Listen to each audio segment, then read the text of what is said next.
For questions. As I say, we look forward to a lively discussion. But I'd like to introduce our speaker for this evening, Annalisa Russell-Smith, as Chief Strategy Officer at FLYBY Technology. Company based in Yorkshire. Annalisa wears lots of hats, as anyone does when working in an innovative and disruptive SME. She's played a key role in FLYBY's development into a defence contractor, identifying and developing relationships with key partners, manufacturers and contractors for the success of the Jackal combat capability from the beginning of the project. Her route into aerospace and defence, however, is somewhat unusual. Annalisa was an early adopter of drone technology, and she seized upon the growing idea of using drones to carry cameras for a filmmaking business in 2014. And as a photojournalist, she was also interested in using drones for news gathering. In 2016, including an introduction to drones and a storytelling workshop created for the as regional chair, the National Press Photographers Association. Since joining FLYBY Technology in 2020, Annalisa has made a significant contribution to the development of the beyond visual line of sight drone industry in the UK and use cases for civilian and military operations. She also became one of the first qualified civilian pilots and the first woman in FLYBY developing the original complex urban beyond visual line of sight operation in the UK on trials with the NHS, ultimately to fly the chemotherapy on the Isle of Wight. During the pandemic, she was invited as a drone specialist to Istanbul, while Turkey was red-listed in 2021, proved that drone technology could be used to help solve the largest toxic algae bloom ever seen in the Sea of Marmara. So, if I may introduce Annalisa for the lecture Shaken Not Stirred, I will hand over the lecture. Thank you very much. This is my mic working?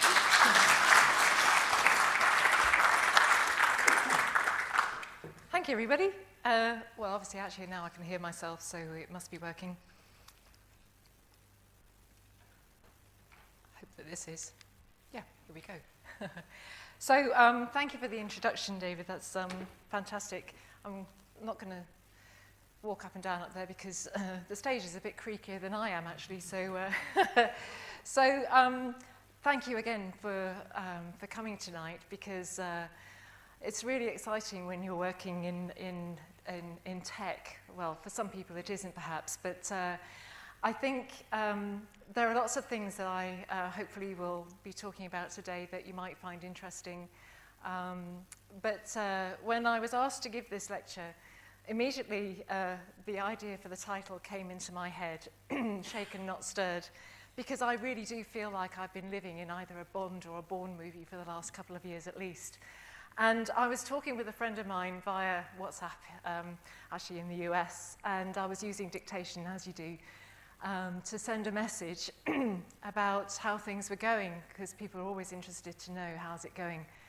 And after I sent the message, I reread it, and instead of saying what I thought it was going to say, it actually said, yeah, it's been really interesting. I feel like I've been living in a porn movie for the last... Shit, you know. Excuse my French. And after I got over that initial indignation, I thought, what kind of language model would actually have thought that was more likely? So anyway, but that idea of shaken, not stirred, you know, that's really been something that I feel like we've been living. Lots of new things, lots of odd things have happened, some of which I'll be able to share with you today.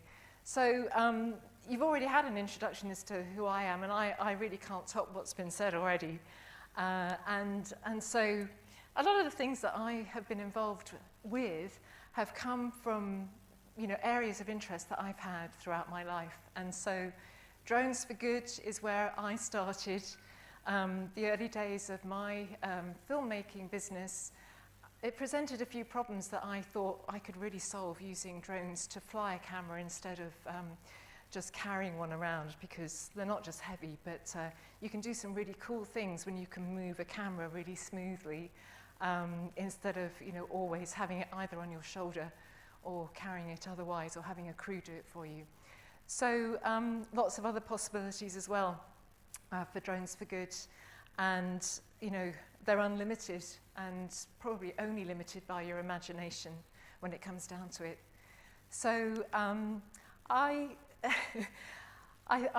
use this picture here as evidence of the transformation that I, as an individual, have had in my career. Going from, actually on the left, that picture, I'm holding a camera in an interview with a certain Sea Harrier pilot who might actually be in the room today, and contrasting that with another shoulder-launched thing, that's actually an NLAW, which was on its way to Ukraine shortly after I was holding it and imagining where it was going to be going. But sometimes I also get to wear a dress, and this picture was taken at the Smithsonian in Washington, D.C., where I was lucky enough to be invited as a new Hall of Famer for women in emerging aviation technology. And to me that was quite an honor, but mostly because I think it sets a scene or sets the tone for how tech can be used in many, many different ways. And it doesn't really matter at what stage you are in your career, if you have the interest, the drive, the ambition, and a little bit of imagination and creativity, and perhaps a little bit of cheekiness here and there to just get stuck into something and make things happen, you can. So hopefully, many of you will know some of the things I'm going to, or know about some of the things I'm going to talk about, and I might be challenging others who are not so familiar with the technology that we might be using and employing.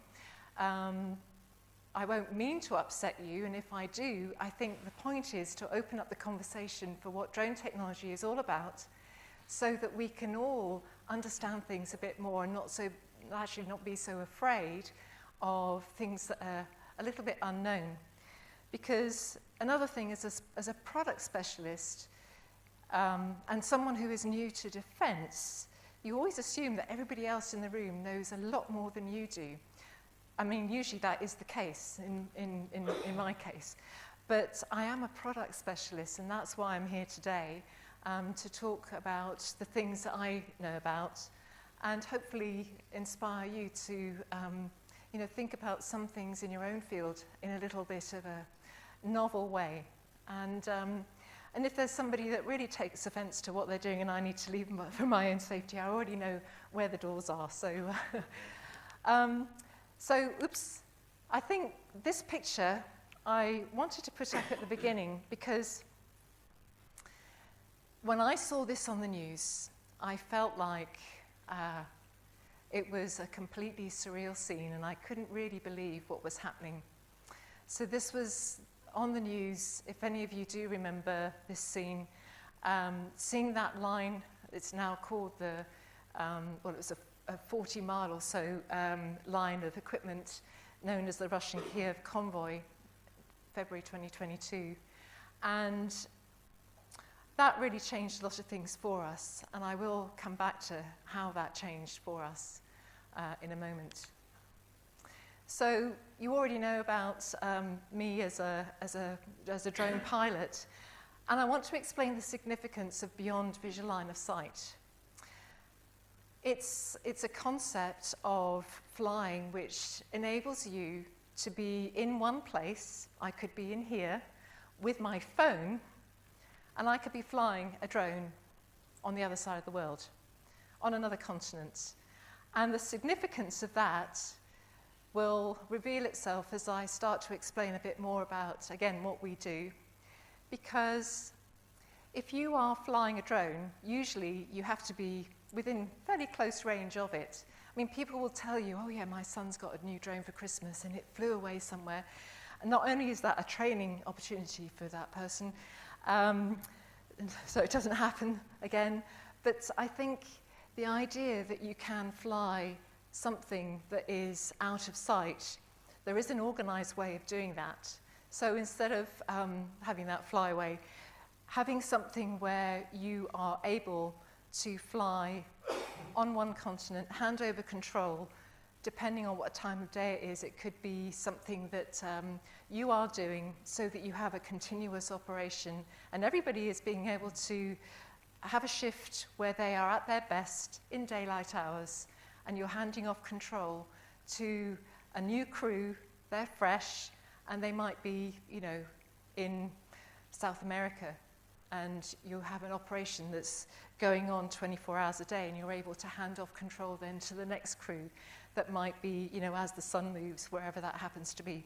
So beyond visual line of sight is a new way, well, actually it's not a new way, but it's a bit of a revolution for flying drone operations. And we wrote the first operational safety case that was accepted by the CAA during trials that we ran starting in 2020 for the National Health Service. And you might recognize some of these pictures because they were in the news quite a bit.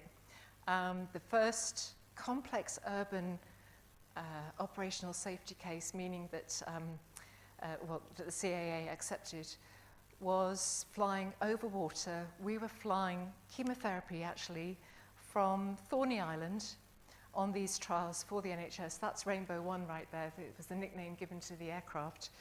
And we had a temporary danger area set up, which you have to do for something that is unusual for drone operations.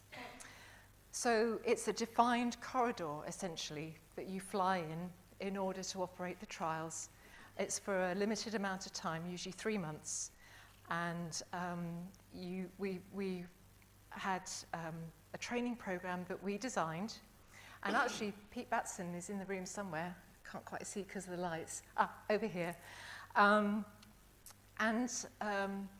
Very accomplished pilot apart from anything else, but Pete was responsible for the writing of our training course for Beyond Visual Line of Sight pilot training. And it was written to Central Flying School standards, so that sort of sets the tone for the kind of thing that we were doing. We wanted to always set the standard for drone operations so that especially the regulator felt like they had a safe pair of hands for something that was, in civilian terms, very new.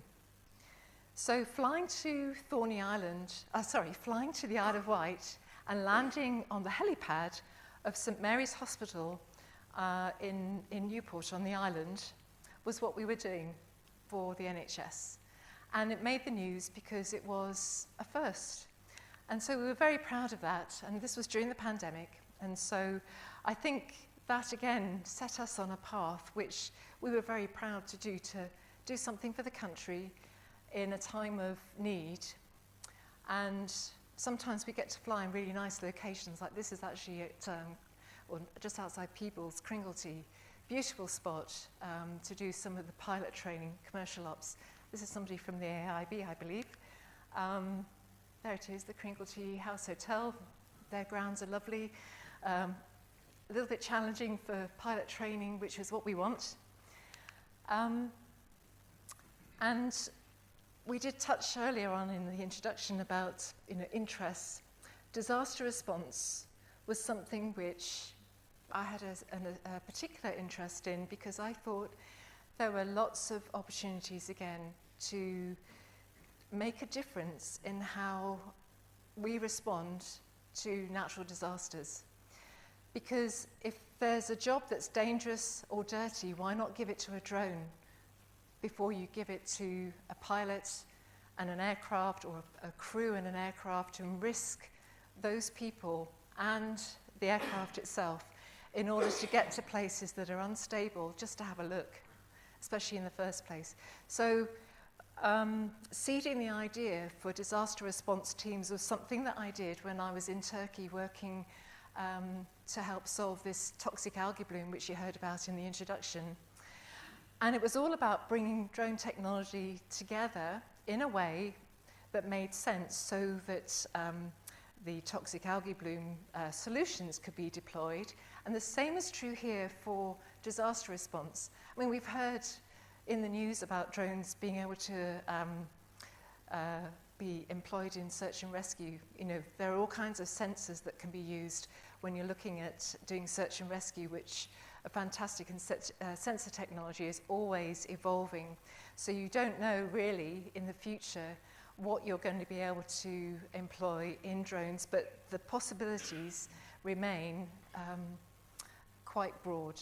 So the before and after that you see on the screen here was in Elbistan in southern Turkey, near the Syrian border after the earthquake, where no other rescue crews had got to. And so John Parker, who's sitting in the front here, is our founder of FLYBY, sitting in the front row. He happened to be in Turkey when the quake hit. And the teams that we seeded just the previous year deployed to the border and actually rescued quite a number of people. And it just, again, reinforced to us that there was a lot of work to be done, and it involves bringing all kinds of different organizations together to do it. So here you can see there's actually a woman that you probably can't see actually being loaded into an ambulance after being rescued from underneath the rubble, and that was using our drones, not the current ones that we have, but just the idea that you can do this kind of rescue work. It was fairly unusual at the time, so it's not that long ago, it's only 2 years ago, or actually that's not even 2 years ago, not quite 2 years ago.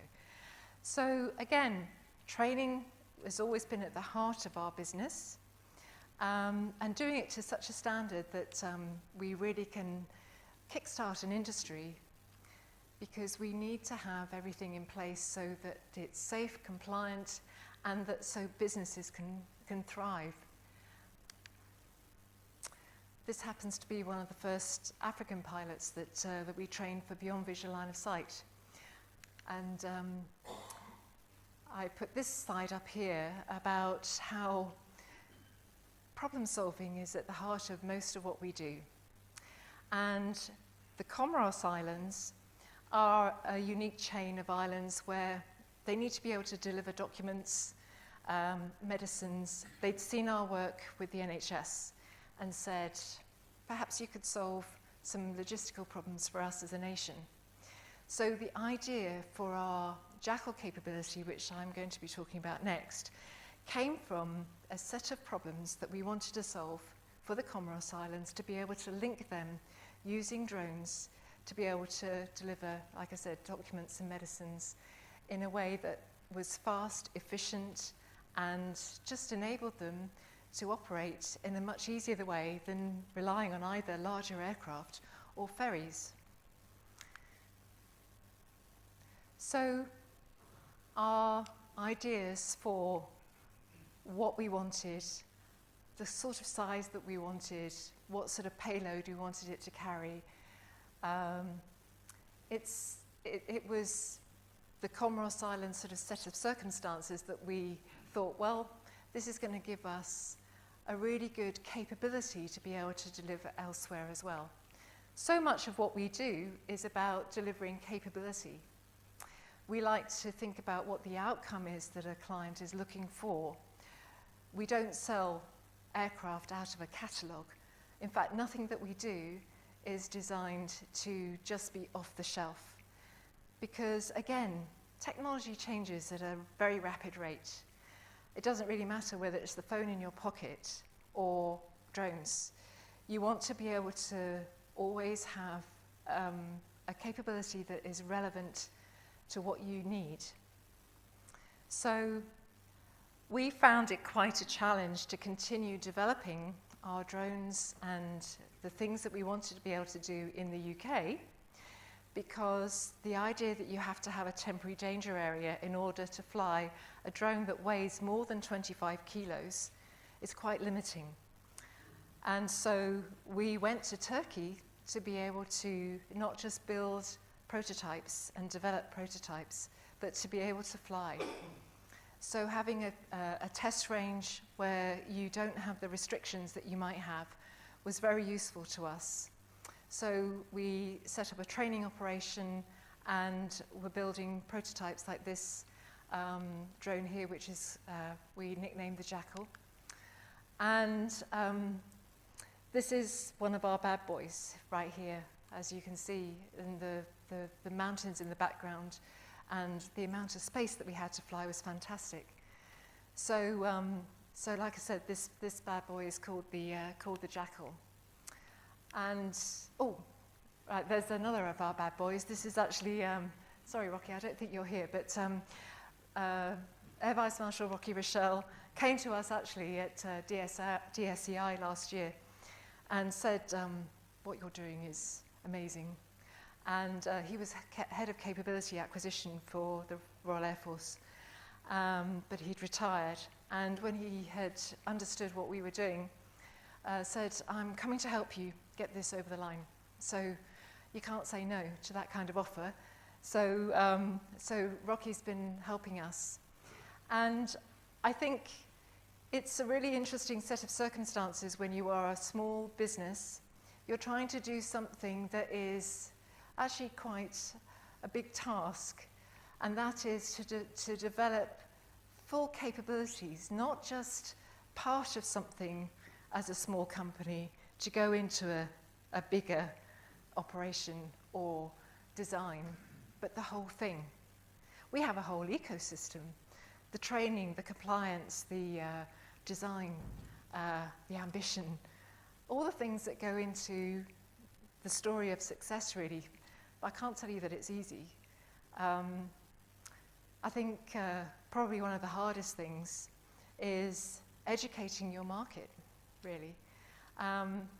So the idea for the Jackal, as I said, came out of our own need for a training platform, something that we could use for humanitarian and disaster response, something that we could use in commercial operations, and all the other sort of possibilities that exist when you have the ability to design something that is bespoke and always in that continuous evolution of development.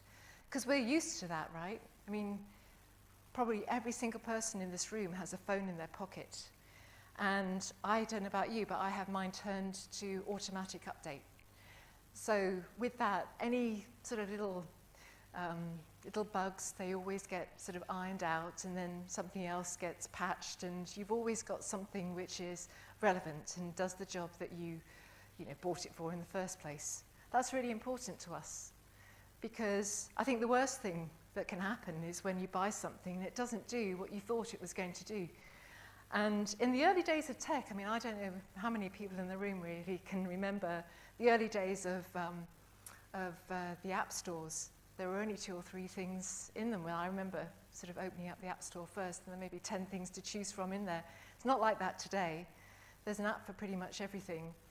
But the point of that is that it means that your technology remains relevant to what your use is. And again, that's important to us. So after, I should just explain why I put this up here. That underslung load right there was a test for us to see how stable our platform was, carrying something that's rather unstable, swinging underneath. That's about 35 kilos right there. That was the 3rd flight ever of the Jackal. So we flew it around the campus of this university airfield where we were just outside Istanbul. And this isn't a video, but it was so stable, we got a call. This was February 2022. We got a call from the Rapid Capabilities Office. Actually, it was John who was in Turkey at the time. I'd just left. And they wanted to see us because what we had was rather interesting to them.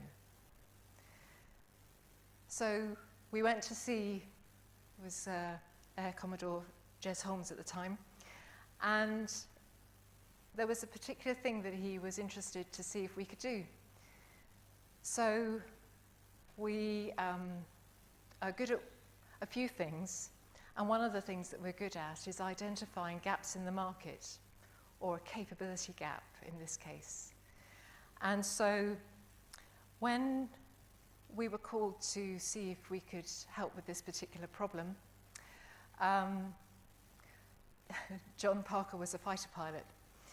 And when he was asked, or we were asked, can you do this? John's answer was, well, we'll see. If I'm going to go all that way to jam something, why don't I see if I can kill it instead? There are a few fighter pilots in the room, and I'm sure they identify with that mentality. And it was an opportunity, really, to see what could be done. But at the same time, it meant that we were pivoting from what we were doing. We had to move back to the UK and see if we could do this thing. And remember, you know, as a small company, having the resources to do these seemingly small things, it's not always as straightforward as you think. So going back to this, this convoy, you look at how long that is and the position of it, and you think if you are the enemy and you're going to line up all your equipment somewhere behind the lines, and you want to have it out of the reach of where you're, whatever you're going to attack, where those people can get to. So that was our pivot point. So we moved from looking at the civilian use cases to trying to solve some other problems. So who doesn't love a shopping trip? Well, what's that all about? Well, I mentioned we're a small company. We're a bit bigger now, but at the time, John, as the founder, was flying full-time for an airline as a training captain. We have a training business that's running. We have part-time instructors who are fantastic, who are all working on the training side. And we've got this opportunity to run this trial. And so the shopping for a lot of the resources fell to me. And the Farnborough Air Show was just coming up, so I said, okay, John, I need a list of all the things that we need. What do you want? I know it's not a lipstick, because that's usually what I like to go shopping for. So off I went with this list to see what I could find. I knew that we needed a lightweight missile, something that we could carry on a drone. I knew what we could carry, about 35 kilos. So I went, and I thought, wow, you know, I'm walking around, it's the hottest week on record, I think, at the time. And there was something that I saw on about the third or fourth day, going around all the hangars and thinking, I saw this thing, there it is. And it was made by Thales. It was the freefall lightweight multirole missile. I thought, that looks about right. Well, there was a nice chap who was, he's actually here, and from General Dynamics. They made a release mechanism, I can't say it now, release mechanism. But he said, come and have a seat. After asking if he could help, have a cup of tea, madam. So I was so hot, because it was about probably 50 degrees inside those hangars at Farnborough. So I had a cup of tea, and it turned out later that that was a really good find. And there was a small problem with it, however, and that was availability. So this type of weapon would be released and essentially dropped from an aircraft. It wasn't really available for us to do our trial, but there was something else. And it was the lightweight multirole missile, not the freefall version. It would actually launch from an aircraft at Mach 1.5. That's on Wikipedia and on the manufacturer's website. I'm not giving away secrets. So this became a possibility. But we're a tiny company. We make fantastic drones. But we've just given ourselves a huge engineering problem to solve. How can you fire a missile from about a 15-foot wingspan drone and do it so it doesn't turn into a Catherine wheel? Just a small problem. So this missile is also called the Martlet, and usually that's in the Navy. So we set ourselves a trial date. I say we, that's the royal we. John Parker, ever the optimist, set a trial date knowing what we were capable of doing 6 weeks ahead to work with Thales to be able to fulfill this trial. And we needed to build 2 aircraft, do all the interfacing together with the Thales team in order to get this mission accomplished. Quite a challenge. So we organised the building of the aircraft. We did that in Turkey, where we were building our prototypes anyway.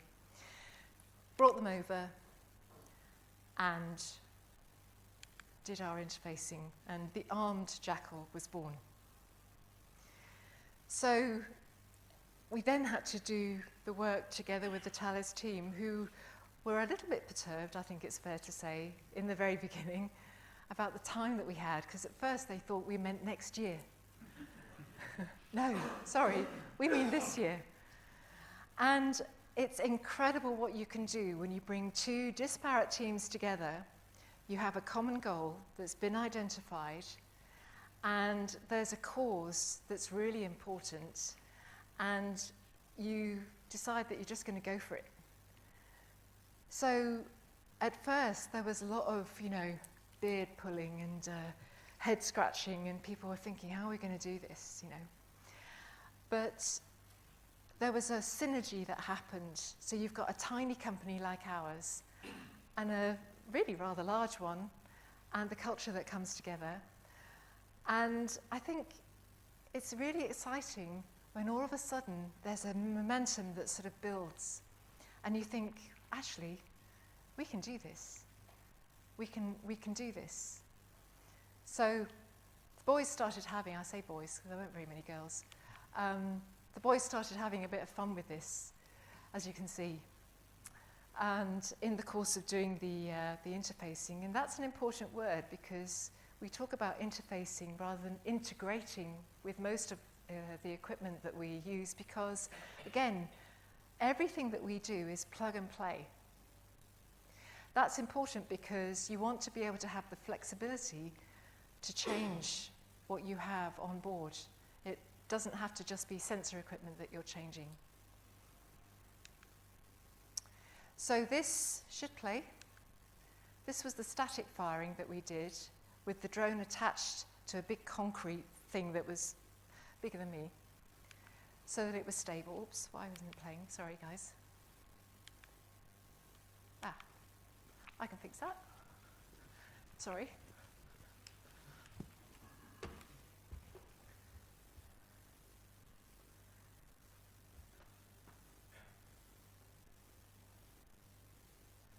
Maybe I can't. Yes, I can. Here we go.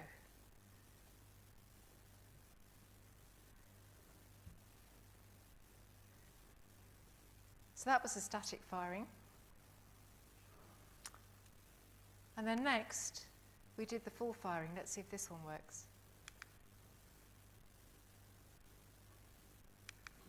Yay. I love it when technology works.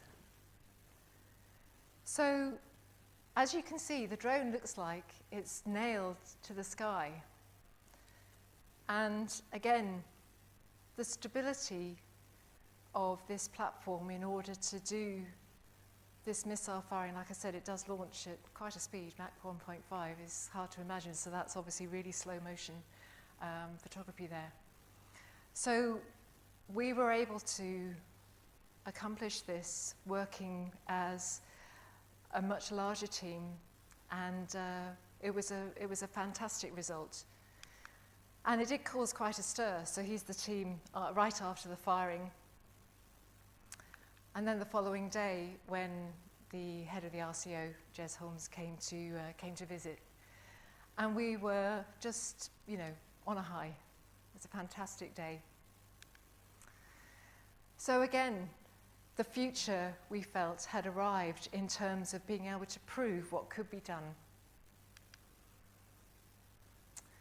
About 6 months later, the veil of secrecy that had been cloaked over us was lifted, and we did a joint press release together with Thales, the RCO, and us. The Sunday Times did a fantastic article about what we were doing, and a number of other papers did as well, including this one, I think, was the Daily Mail. They put together an amazing graphic, really, to explain what it was that we had. And so this capability gap that we had identified as a company was the ability to go behind enemy lines and destroy all the enemy's lines of communication, tanks, supplies, fuel, whatever they were going to do to bring forward and cause havoc for the country that you all know about from the news. So our place in history had been set. We were a disruptive influence on challenging the possibilities all the way around, from working with big teams and small teams. The idea that SMEs need to work with primes has always been there. And I think to make things work, you just have to have the will. I think that's a really important, the mindset that you have just to get things done is so important. Not throwing obstacles, just looking for solutions, looking for those outcomes again. So there's probably something that you've been thinking about if you've read the synopsis of the talk that I was giving today, because we have gathered some interest, that some of which has been a little bit, shall I say, unwanted. So I like this quote from Winston Churchill simply because, if you've never taken any of those sort of risks, or you've never really stood for something, it's hard to explain. But if you have, then you're bound to have made a few enemies along the way. People get jealous, or they don't like what you're doing because it challenges their authority, whatever it is. But I think, again, having death threats is a bit scary. I had the first one by proxy. It arrived. If you don't leave, you're never going to see home. That's a bit worrying, isn't it? And then the next one came to John Parker. That was face-to-face. Man came into the office. It's like something out of a cartoon. Gun. John is a trained man. He understood that actually the man was right-handed and the gun was on the wrong side, so he could get at it first, so the man obviously wasn't serious. But the point was made, and we weren't going to stand for that.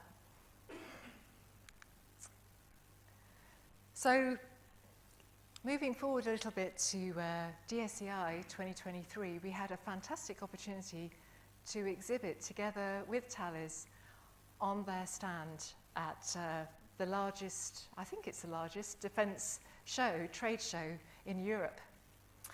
And it was at the Excel Centre. So with another hat on, I'm quite good with a screwdriver here and there, I had the job of getting our aircraft rigged in the ceiling at the Excel Centre. And the riggers were fantastic, just helping get the angle right. Well, no, I was the one helping with the angle, just by saying a bit more that way, a bit more that way. But the riggers were brilliant in getting just the right angle so that the Jackal looked really, as it should, nice and aggressive for what it's designed to do. And we did have a lot of interest, and I think this slide I really like because right below it says battle-winning capability. I really like that idea. people have been talking about what this represents. And this is something that we've heard quite a bit, that this is what we've created in the world of drones. And what is the significance of that? Well, I've explained about the idea of going behind enemy lines to destroy everything that they want to bring forward. But when you think about, again, going back to the idea of using drones for things that are dangerous or dirty, I've asked a few of my fighter pilot friends, what's the most dangerous thing that you would undertake or have to do? Battlefield Air Interdictor is one of those things, and that is going behind those enemy lines, and obviously you are in a huge amount of danger, because if something happened and you ended up behind those enemy lines as a pilot, having ejected or whatever, that's obviously not something that you want. So why not give some of those jobs to a drone? And the other thing that apparently is very dangerous is close air support, so protecting troops on the ground. Another really dangerous job that perhaps in some cases you can use a drone for instead. It's a supporting role when you think about it, being able to use your resources in the way where you're not necessarily putting a crew and an expensive aircraft at risk. You can use a drone to do at least some of the dirty work for you. So this is where this kind of capability has been born, out of looking at what the outcomes need to be, what kind of problems we can help solve, and all putting our heads together to look at some of the possibilities. So this is not really a comparison, but it's just an idea of what those collaborations might look like, what the outcomes might be if you're not using only manned aircraft. And if you think about being able to have equipment that you can afford to risk, you can afford to lose it, the cost of a drone like this is a fraction of what a traditional aircraft might be, and you're not risking, like I said, the pilot and that aircraft in order to get the job done.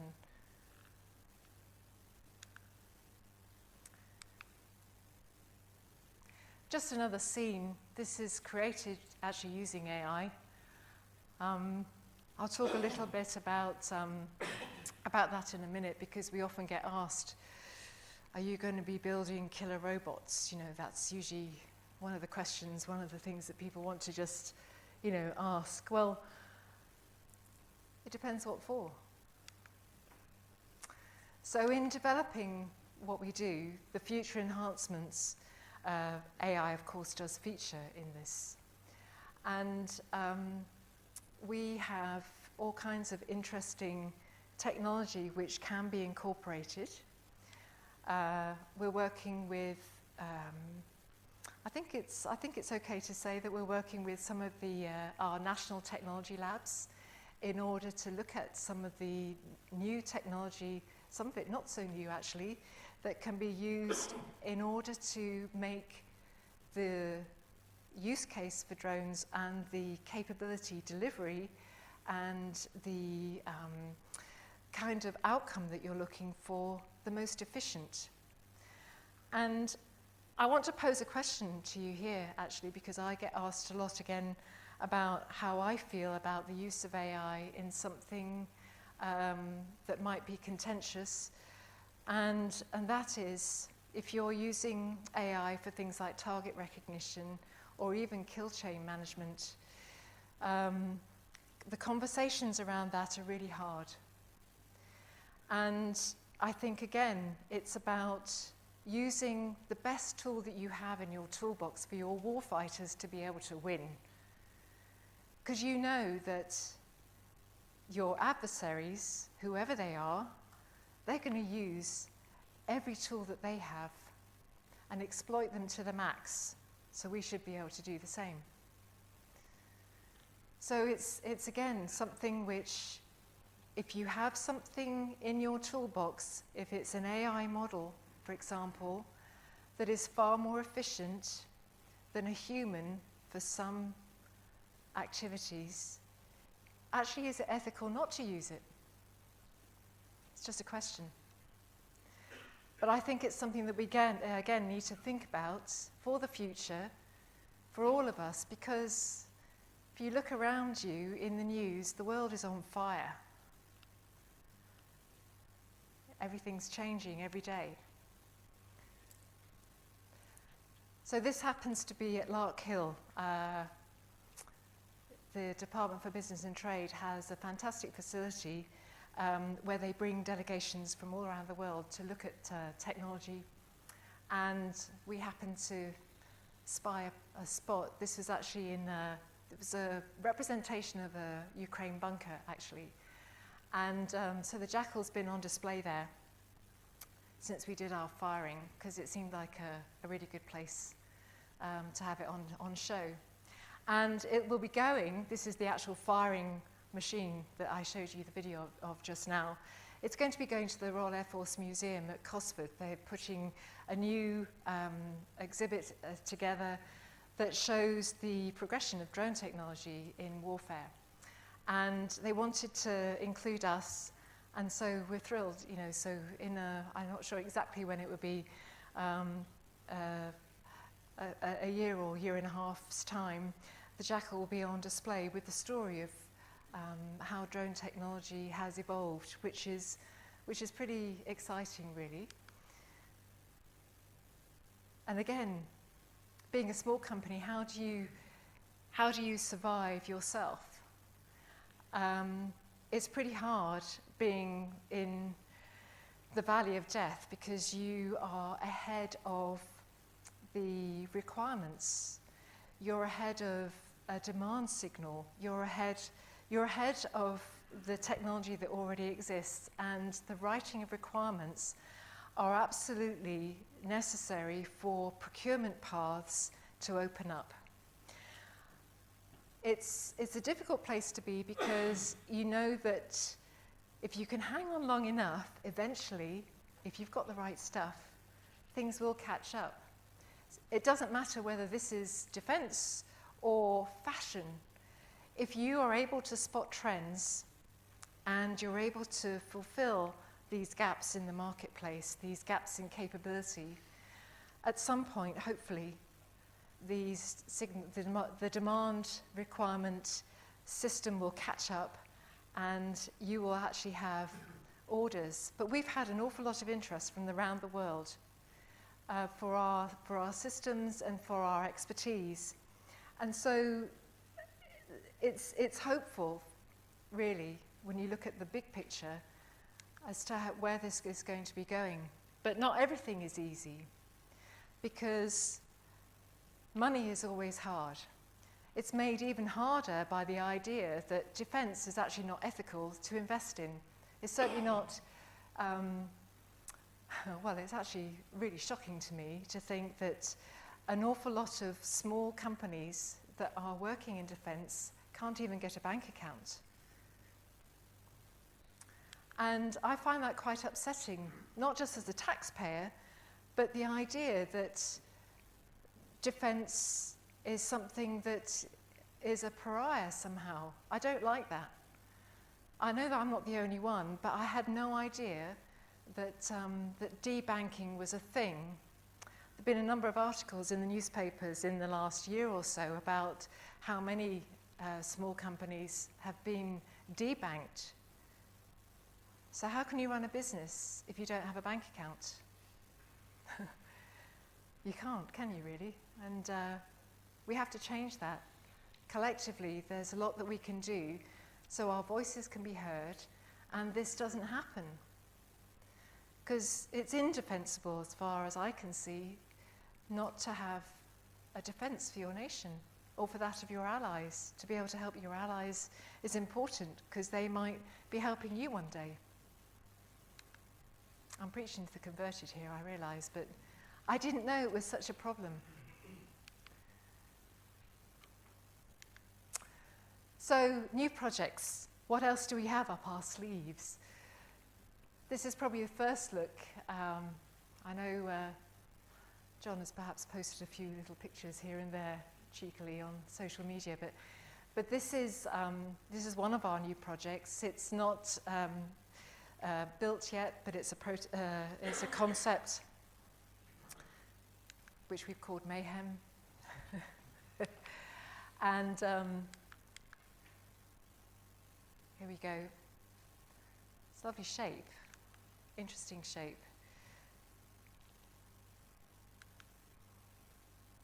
And our superpower actually has nothing to do with the tech or the drones. We always talk about delivering capability, and those capabilities are designed to give particular outcomes. Again, I've said several times here that we do like to be able to identify capability gaps, but the other most important thing is to continuously evolve, because technology for drones, it operates in 6-week cycles. It's no accident that we built the 2 prototypes and did our trial firing in 6 weeks. That just seems to be a natural amount of time that we work in. Keeps us all interested, that's for sure. Continuous improvement. So again, hypersonic flight sounds like something that is impossible for a small company to achieve. Well, we have this concept again for a hypersonic aircraft, and the idea for how we come around to such speeds, we turned upside down how you think about designing things. We like to think that we can think stuff up faster than others can write it down. But the other thing is that if you design to specifications that are somewhat arbitrary, somebody says, I want it to go to this fast. Okay, well, what about if I can make it go even faster? And I'm going to be limited really only by the materials that are available today. Seems to me like that's a much more sustainable way of designing things, because then as materials change and improve, as other technologies change and improve, you've got even more opportunity to create better things, rather than putting a marker in and saying we must have that, because all that's going to do to the capability today is to put up the price.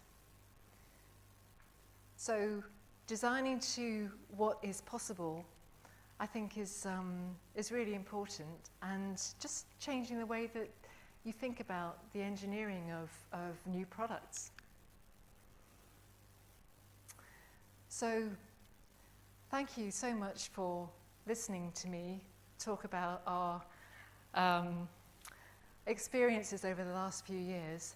And I want to finish by just saying again that James Bond never played by the rules. He liked to shake things up.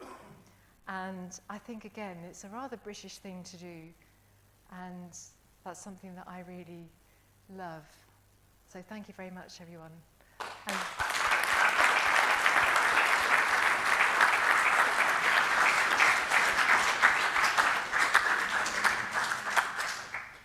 thank you, Annalisa. I'm sure there'll be plenty of questions. So,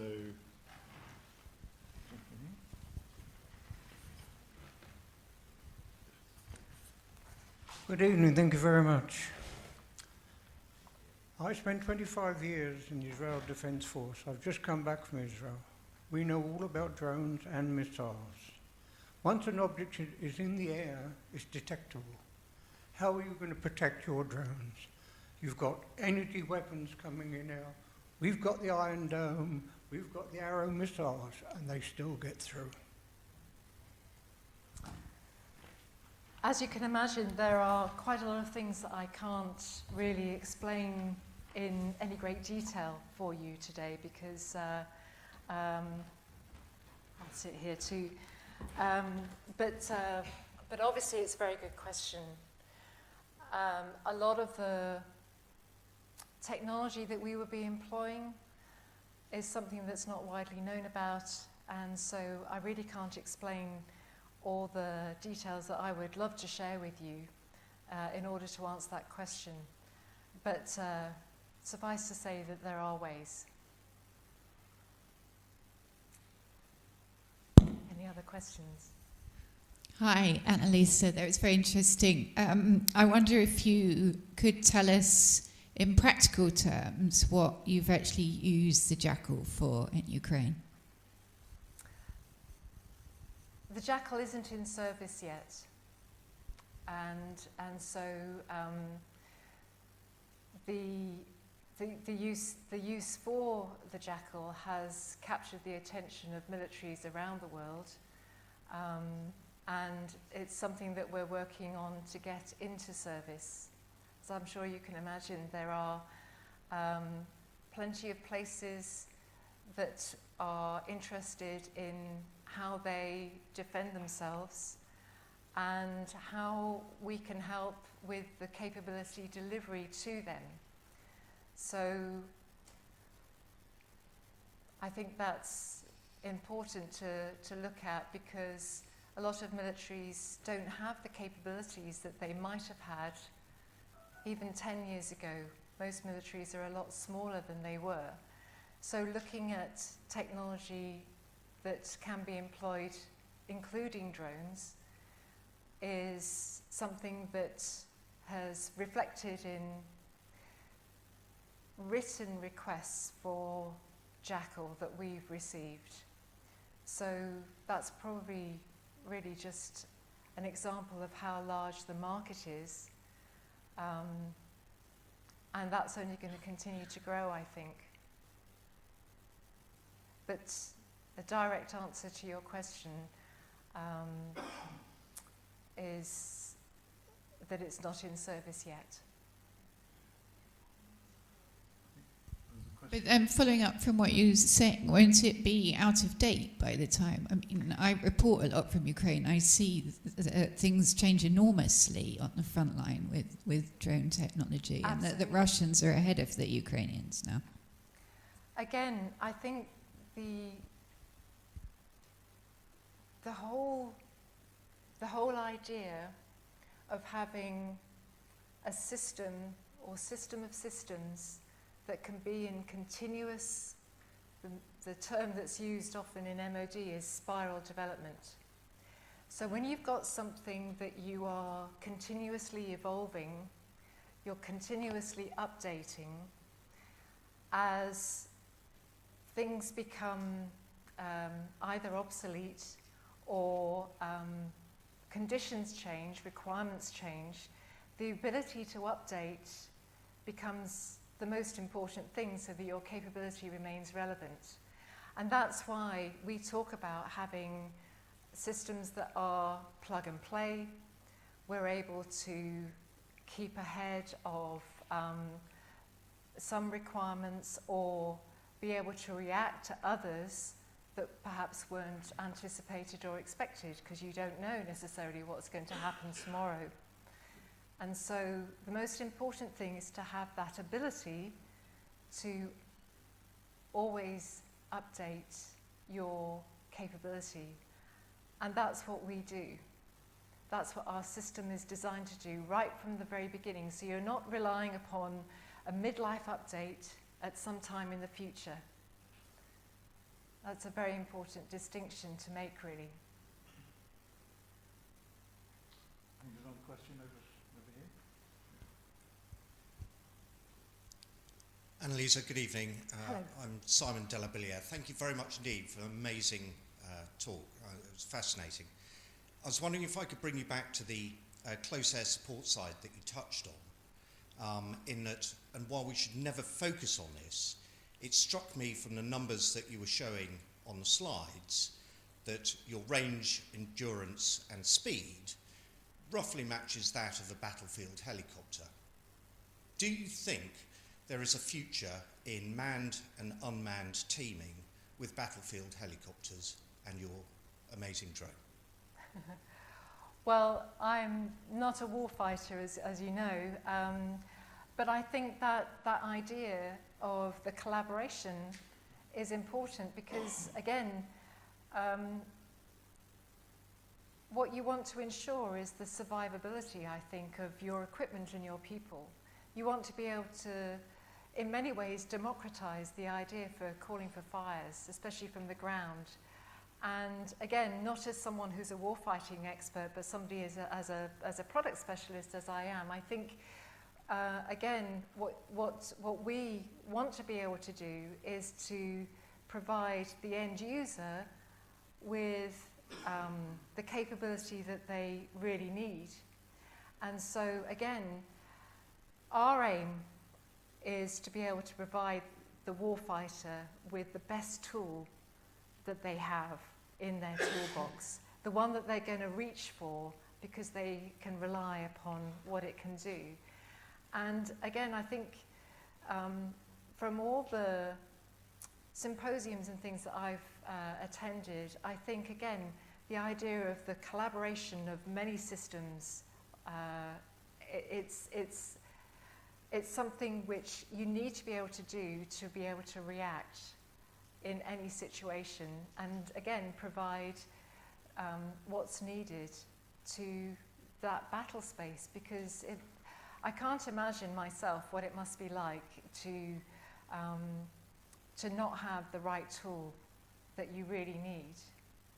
And I don't know if that really answers your question, but the collaboration, I think, is the most important thing, because at some point there might be a case for using multiple drone collectives, really. We don't really use the term swarms, but multiples to do a particular job and go ahead of the manned aircraft, for example.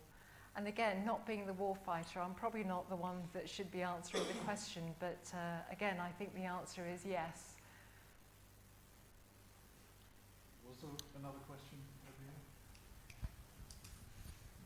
In which case, there's one Tremors, yeah. Hi, Annalisa, thank you. Hello. Trying to link a couple of these questions together.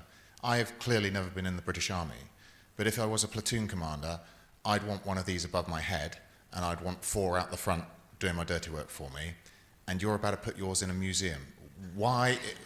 But can you put your finger on why is it not the case? Why have we not purchased tens, hundreds, thousands of these things? We seem to be timid for some reason that I don't understand. Could you give your opinion on that? Actually, thank you, Tremors. That's a really good. That's a really good question because I don't know is the answer, and I think again, from what I've seen, it takes a while for things to catch up. And using Ukraine as an example again, FPV drones are being supplied to Ukraine in great numbers. And that's first-person view. That's what that means for anybody who's not familiar with the term. So I bring that up because it's taken 2 years, 2.5 years, for the requirements to catch up, for other countries to be able to supply Ukraine with something that they think that they need. Meanwhile, their needs have moved on and they need something else. And so I think that the time that it takes for the requirements and the demand signals and then for the requirements to be written takes quite a long time. And so the slowness perhaps is something that we can look at so that those signals can come a little quicker in order to catch up with the technology. Because again, that's not something that I can really fix, but I think as a collective, it's something that we can look at in how we do better as a country in order to, again, be able to supply what we need. Being ahead of a curve is a really difficult place to be. You're out on the end of a branch or on the edge of a cliff sometimes, wondering why nobody else is seeing what you see. And I think that sometimes it takes the vision of people who have been there before and understand what sort of capability is needed. that's what it takes, but somebody has to come up with the idea and actually build it and try and show people what we have. And actually, it's been a really hard thing for us to do, to educate sometimes frontline commands and what the art of the possible looks like. And that's an interesting thing and an interesting position for a small company to be in, because again, it's about reach. You know, how well can you tell your story? How well can you present what you actually have? And every time I've done a presentation, again, it's been interesting to look at how people with different areas of expertise will see utility for what we have.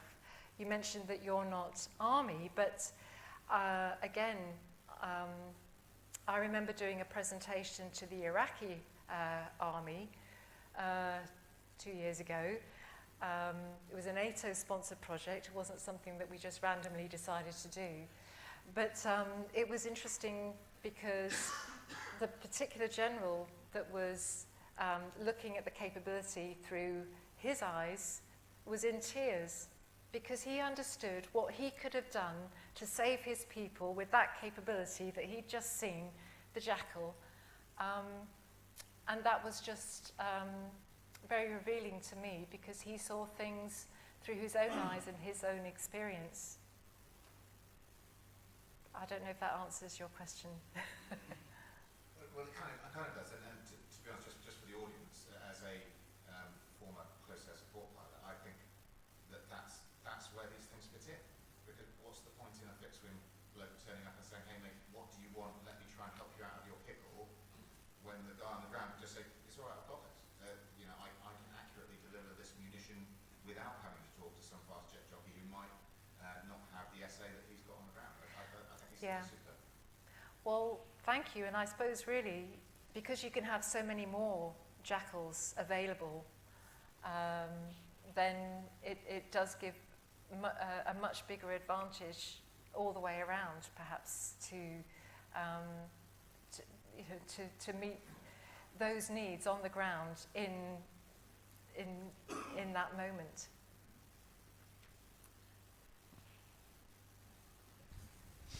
Hello. Hello.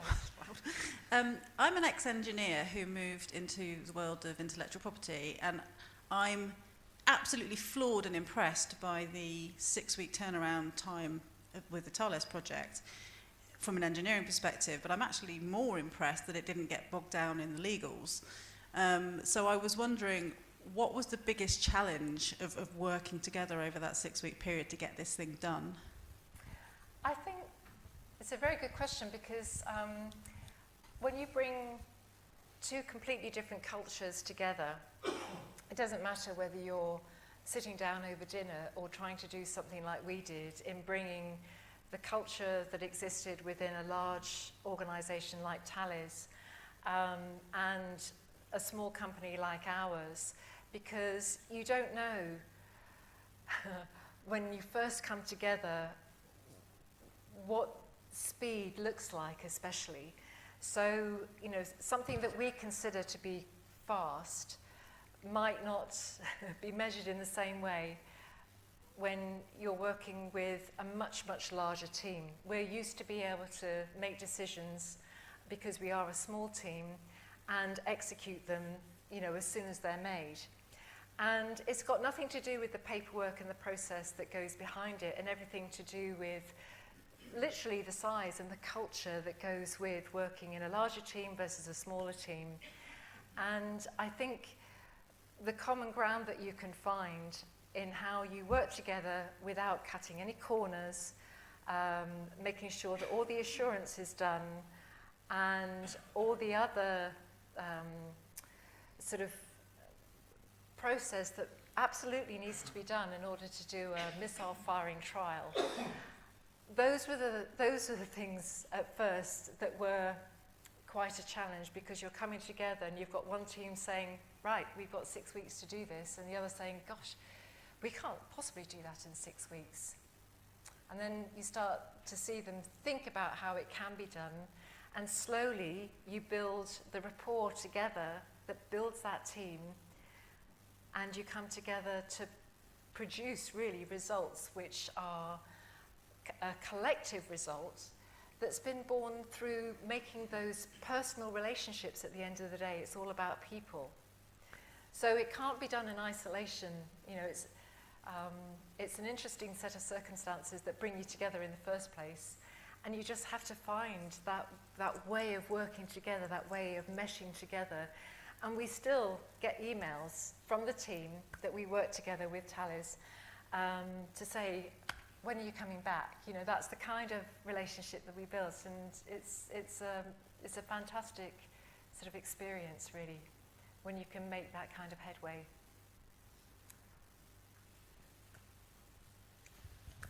That was a really interesting talk, thanks. Just interested to go back to the roots of the company when you when you used UAVs to help with the earthquake relief in 2023. Just to clarify, what sort of UAVs were those? Were those off-the-shelf models you were using?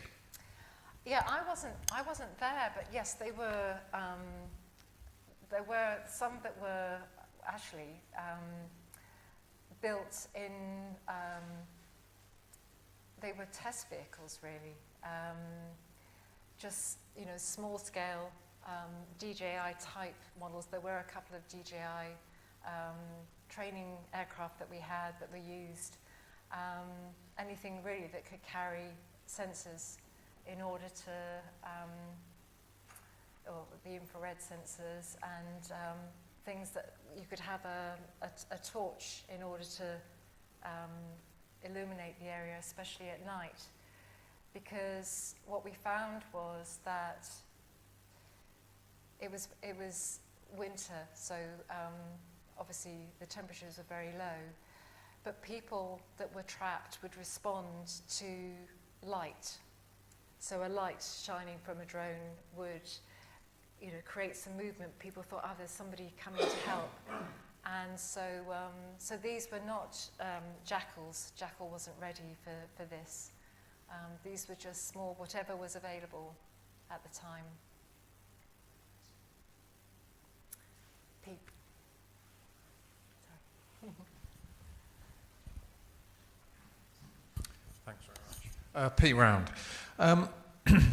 Can you give us a bit of of some of your thinking about the practical aspects of actually operating an armed drone beyond visual sight? It's all very well to see the aircraft, it's great, and I love it, by the way. But what else do you need? How far away does your launch site need to be? Where are your controllers? What are the data you need fed to it to actually get it to get to a target? I don't mean in detail, but I mean in building block terms. What else do you need other than that fiberglass flying machine that you've shown us? Well, obviously the communications are very important, and so you need various different types of communication, so that depending on the environment that you're flying in, you know, you have the flexibility to choose the most reliable. You can, as I mentioned, be flying with an internet connection from anywhere in the world, essentially. So that kind of connectivity is continuously evolving, and so that's an essential building block.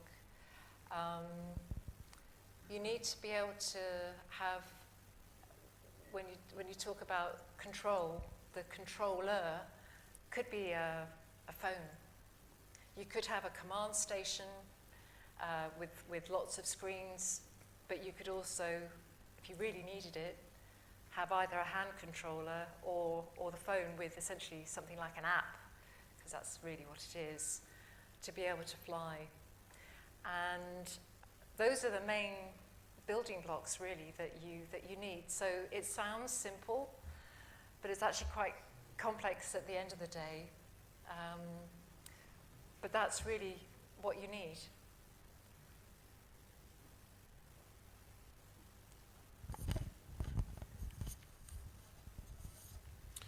Chris Jones. Given that the UK is, well, the UK financial market is fundamentally hostile to your type of business. Do you think that you will continue to be a UK business in the future? It's a good question, because that's our aim. We're patriots in FLYBY, and we want to provide the best product for our country first. That's our goal. But it is a very difficult thing to do. And when Tremors asked the question earlier about, why is it taking so long? I think it's a learning experience for everybody. I mean, we've probably had every problem going to solve, especially when talking with investors, because I think the most disappointing thing when you're looking not just for banking, but for investment, companies will tell you that they're defense friendly, and then you'll discover that actually they're only defense friendly if you make socks that happen to go with the uniform. And that really is something which I found so frustrating. And I think that that's the bit that is hard to swallow, because we have something that we want to provide to our own nation, and being able to have the support as a small company where even survival on money from trials is not sustainable. If you have a trial like we had with the NHS, okay, that wasn't military, but the research and development that happens with research trials and the money that comes from those, you don't know necessarily where the next trial is going to, where it's going to come from, what sort of money you're going to get, and it is really difficult. And we've had interest from overseas, not just for the capabilities that we have, but also for investment. And it makes it rather difficult sometimes to reconcile the landscape, not just here, but in the rest of Europe as well, because defence is still, it suffers from the same problem from an ethical standpoint. And I just think that they're looking at the code of ethics wrong. The interpretation, I'm not quite sure, is right. And so, again, we want to stay here, and it's important to us that we stay here, and that really is our aim. That really is our aim.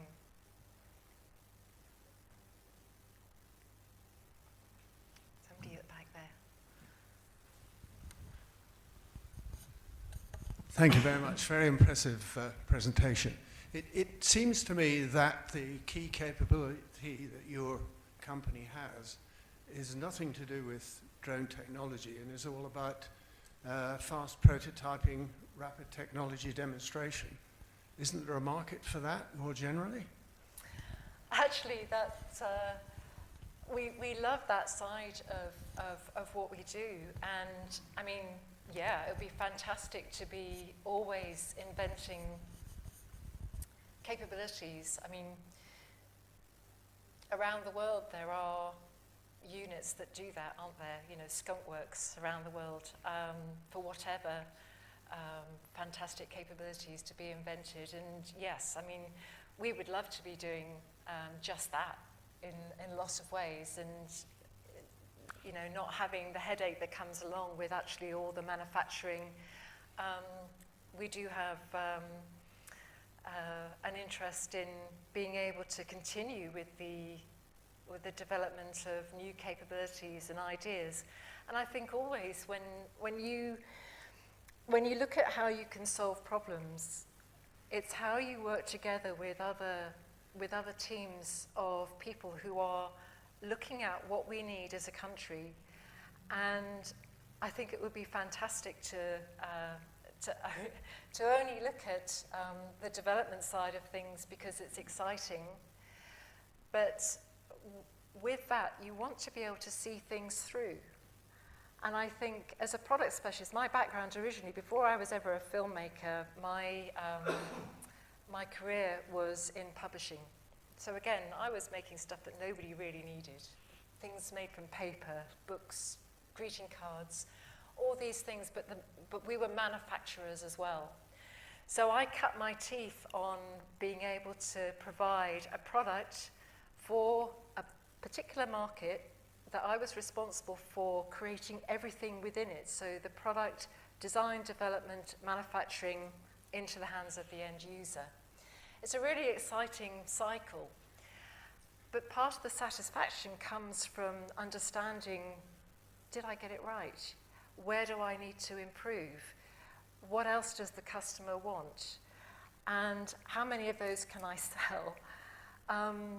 So it is exciting to do the development and only the development, but I think there's a lot to be said for seeing things through so you can understand how you can better support your market as well. So yeah, I think, again, it would be lovely to just specialize, but I think that today's marketplace demands really that you are able to look at the big picture as well in order to keep relevant. Anyone else?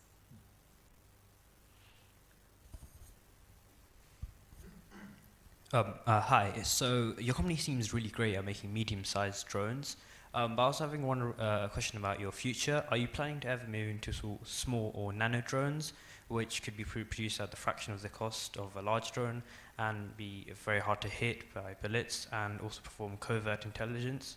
So what's your opinion on that? I think, again, it's all about looking at how we can best serve the needs of a customer. If somebody came to us and said, there's a certain thing that I would like to be able to do, and nano drones, I mean, it's a very interesting field when you look at how they're using tiny drones to pollinate orchards, for example, where the bee population has been decimated, and who would ever have thought that that was even possible, but it is. So somebody came up with the idea to do that, and so I don't think that anything is impossible, and we like to look at problem solving in a way that enables technology to continue to evolve. And so, yeah, we would consider looking at how we best enable other capabilities to be developed, because you don't know what is going to be requested next, especially in the world of technology, because again, you can have something that is that's been invented that could actually be repurposed for a completely different use. And I think that's what's really interesting about drone technology as a whole. But in the wider technology and environment, you don't know where the next widget is coming from that solves a problem that you've had for some time. In fact, I love going to trade shows, especially with some of our engineering team, because you'll see something that's really interesting, and one person will say, I've had an idea. I'd like to use that for something completely. They don't know what they've got. Let's go and try if we can do something else with that. And that's all about, that's innovation, isn't it? And in a nutshell, looking at how we support our creative industry, and I say creative because engineering is highly creative. A lot of engineers don't think of themselves as creative, but really, I'd like to challenge the idea that creative thinking is a skill that we don't pay enough attention to. And it's important to be able to foster those minds throughout every discipline that we have in education, all the way through to industry and into defense space, wherever it is. If you can't imagine something, what else is there to do? You have to be able to imagine something first to even create it. Not every imagined thing is going to become reality, but sometimes that is the only thing that you have, that imagination, that spark of creativity, that spark of inspiration that sets you off on a path, and all of a sudden you've created something that nobody thought was possible.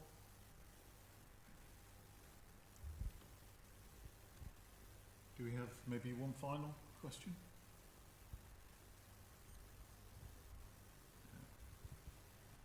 If not, I think we may have exhausted all the questions, so I'd just like to thank Annalisa for a fascinating, thought-provoking lecture, and so thank you very much.